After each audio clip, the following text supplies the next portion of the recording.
ये स्ट्रक्चर भी बहुत पुराने हो गए। ये सूची हमारी जिला की अध्यक्षा थी, ये उनकी बिल्डिंग है। और ये पिंकी बोलती हमारी मंडल की उपाध्यक्ष है, इनका घर है। अच्छा अच्छा अच्छा, आपका है? मिट्टी हम आपसे भी ले सकते हैं। हाँ लाइव कहाँ है? हाँ हाँ, तो डालेंगे तो चुटकी भर मिट्टी। Thank you. आ जाओ पिंकी जी, आप आ जाओ। सब किधर को है?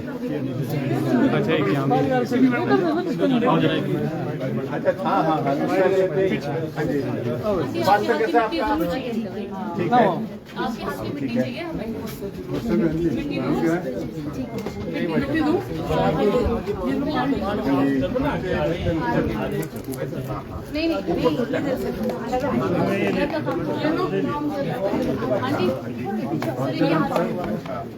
यही ना ये है मिट्टी है। हाँ आ जाओ आ जाओ, अपने कमरे में निकाल दो, अपने कमरे में दे दो। आराम से आराम से। तो देख रहे हैं तस्वीरें यहाँ पे ये शिमला की।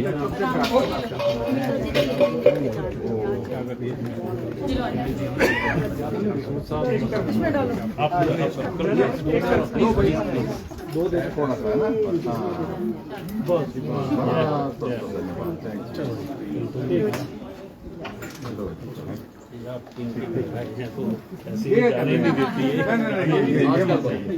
ये मत कोई बात नहीं, खाली थोड़ी ना।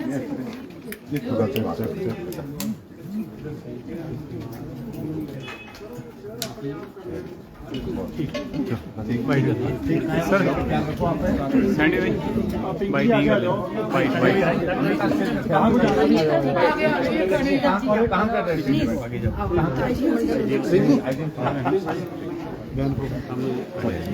बाइट कर लेते हैं। पिंकी जी, पिंकी जी, अच्छा बाइट कर लेते हैं। सर आज मेरी माटी मेरा देश कार्यक्रम के तहत आप घर घर जाकर मिट्टी कलेक्ट कर रहे हैं, किस तरह का कार्यक्रम है और क्या है, किसके पीछे सोच है? देखिए, ये हमारे देश के प्रधानमंत्री नरेंद्र भाई मोदी जी का हर आदमी को देश के साथ जोड़ना, देश की भावनाओं के साथ जोड़ना, ये प्रयास आज से नहीं, वर्षों पहले से। अगर आपको याद होगा, एक स्टैचू ऑफ यूनिटी का एक कॉन्सेप्ट था और उस कॉन्सेप्ट को लेकर के उन्होंने कहा कि सरदार पटेल जी का एक बहुत बड़ा योगदान इस देश के एक करने में रहा है। 562 रियासतों को मिला करके भारत हुआ था ये। तो उनका जो योगदान भारत को बनाने के लिए है, उसके अनुरूप उनकी पहचान नहीं है। तय किया कि दुनिया की सबसे बड़ी स्टैच्यू जो है उनके सरदार वल्लभ भाई पटेल जी की वो लगाएंगे, और उन्हें लगाई। उस वक्त भी उन्होंने पूरे गांव-गांव की मिट्टी, गांव-गांव से किसानों का जो औजार का लोहा, उसका टुकड़े ले करके वहां पर एकत्रित करने के लिए कहा। उस अभियान का मैं हिमाचल प्रदेश में उस वक्त कोऑर्डिनेटर था और हमने वो काम किया। तो भाव उसके पीछे वही था कि जिस व्यक्ति ने देश को इकट्ठा किया और देश की एक कोशिश होनी चाहिए देश की ओर से कि उसकी एक पहचान पूरी दुनिया के अंदर, देश के अंदर जिस रूप में होनी चाहिए उसके लिए बनाने की कोशिश करनी चाहिए। इस प्रकार से, उस तरह से, और देश जुड़ करके एक हो करके काम करे, उसी भाव को अभी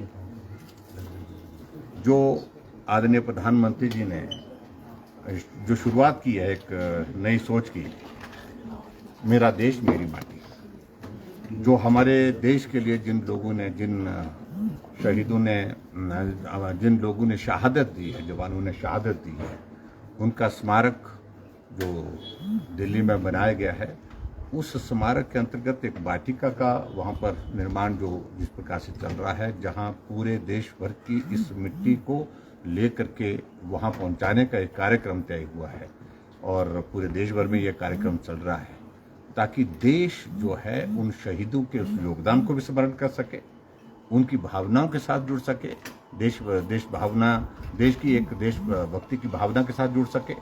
और इस दृष्टि से प्रधानमंत्री जी जब पूरे देश भर से ये कलश दिल्ली पहुंचेंगे और उसके पश्चात जहां ये मिट्टी वहां शहीद समाधि स्थल पर पहुंचानी है, तो उसके लिए जिस प्रकार से जो एक अभियान चलाया है उसके अंतर्गत आज हिमाचल प्रदेश के शिमला मंडल के अंतर्गत हुई ये कार्यक्रम यहाँ पर किया है। तो उस कार्यक्रम के अंतर्गत मैं यहाँ पर आप सबके बीच में हूँ और मैं आदरणीय प्रधानमंत्री जी को और पार्टी के राष्ट्रीय अध्यक्ष जगत प्रकाश नड्डा जी को इस बात की बधाई देना चाहता हूँ। भारतीय जनता पार्टी एक सिर्फ राजनीति करने वाला दल नहीं है। भारतीय जनता पार्टी का एक प्रयास है, एक प्रयत्न है कि देश की एकता अखंड रहे, देश की भावनाओं के साथ हर व्यक्ति को जोड़े। देश के लिए जिन लोगों ने कुर्बानियां दी हैं, अपना जीवन न्यौछावर किया है, शहादत दी है, उन शहादत को, उन शहीदों को अभी हम स्मरण रखें, उस भाव के साथ इस कार्यक्रम की शुरुआत। सर, आज विक्रमादित्य ने जिस तरह का आपने कहा था कि जेसीबी लगने नहीं दे रहे हैं, अगर कोई प्राइवेट लगाना चाह रहे हैं अपने लेवल पे, आज उन्होंने कहा कि 5 बजे तक आप लिस्ट उनको आज सौंपे, वो 7 बजे तक ऑर्डर जारी कर देंगे कि आप काम कर सकते हैं। ऐसा है ना, मैं समझता हूँ कि पूरे मंत्रिमंडल गपोड़ संघ का बन गया ये, जिसको शब्द में उचित नहीं लग रहा है, गप्पे मारते हैं, हाँकते हैं। और आप मालूम कर लेना कि वहाँ पर, और तो छोड़िए मंडी में बाकी जगह, कुल्लू में बाकी जगह तो छोड़िए, आप मेरे विधानसभा क्षेत्र में किस प्रकार के आदेश दिए हैं, जो अधिकारी, उनका नाम का जिक्र करना उचित नहीं है, लेकिन ये बात तो सत्य है कि जेसीबी मौके पर से हटा दी गई है और कहा कि ये जेसीबी काम नहीं करेंगे। हमने कहा बिना पैसे के काम करने के लिए तो दीजिए। लोग उन्हें अपना पैसा जमा करके, पैसा दे करके जेसीबी लाई, जेसीबी से सड़कों को ठीक करने की कोशिश की ताकि कम से कम उनका सेब मार्केट तक पहुंच सके। ये पहली बार हो रहा है हिमाचल प्रदेश में। और शिमला जिला के अंतर्गत एक जगह तो 30 लाख रुपए लोगों ने इकट्ठा किया और उस पैसे को इकट्ठा करने के पश्चात जो है वो अलग अलग जगह जो है वो जो सड़कें बंद पड़ी थी उस पैसे से उनको खोलने का प्रयत्न किया। ऐसे में उनको कहना चाहता हूँ, बाकी सारी चीज़ें छोड़ो, आप ध्यान दीजिए, ये सड़कें जो बंद पड़ी हैं मेहरबानी करके इनको खोलिए। अभी भी बहुत सारे इलाके ऐसे हैं जहाँ राशन नहीं पहुँच पाया क्योंकि सड़कें बंद है। अभी भी बहुत सारे इलाके ऐसे हैं जहाँ सेब उतार करके 15 दिन हो गए, 20 दिन हो गए, लेकिन वो मार्केट में नहीं पहुँच पा रहा। इसलिए नहीं पहुँच पा रहा क्योंकि सड़कें बंद पड़ी हैं। तो इसलिए उस पर फोकस करें। मुझे लगता है कि बाकी बातें हो जाएंगी। हम सेशन है, सत्र है। सर, आज विधायक दल की बैठक भी होनी चाहिए। विधायक दल की बैठक शाम को है। सर, एक मंडी यूनिवर्सिटी को लेकर सीएम का बयान आया है। उन्होंने कहा कि पॉलिटिकल फायदा लेने के लिए यूनिवर्सिटी खोल दी गई, जबकि उसका जो स्तर है वो अभी भी कॉलेज लेवल का है। इस तरह का मुख्यमंत्री का कहना है और कह रहे हैं कि हम इसको जो है देखेंगे और उसके बाद इसका स्ट्रक्चर जो है मैं तो देवी देवताओं भगवान से प्रार्थना करता हूँ कि सद्बुद्धि दे। 9 महीने तक अभी तक भी आगे का कदम नहीं, बंद करने का काम चला हुआ है। यूनिवर्सिटी पिछले 1.5 साल से ज़्यादा समय से फंक्शनल है। उनको ये मालूम होना चाहिए हिमाचल प्रदेश में एकमात्र यूनिवर्सिटी है।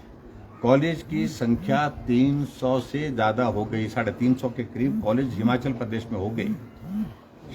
शिमला की यूनिवर्सिटी का जो इंफ्रास्ट्रक्चर है उस लोड को बियर करने की स्थिति में नहीं है। और ये भी मैं कहना चाहता हूँ, मंडी कॉलेज नहीं है, क्लस्टर यूनिवर्सिटी ऑलरेडी थी और क्लस्टर यूनिवर्सिटी का 25 करोड़ रुपए का भवन का मैंने अपने हाथों से उद्घाटन करके वहां पर यूनिवर्सिटी की क्लासेस शुरू की। एक्ट पास हुआ, स्टैट्यूट बने और 128 कॉलेज मंडी यूनिवर्सिटी के साथ जोड़े गए। बाकी 146 कॉलेज जो है वो शिमला यूनिवर्सिटी के साथ जोड़े गए।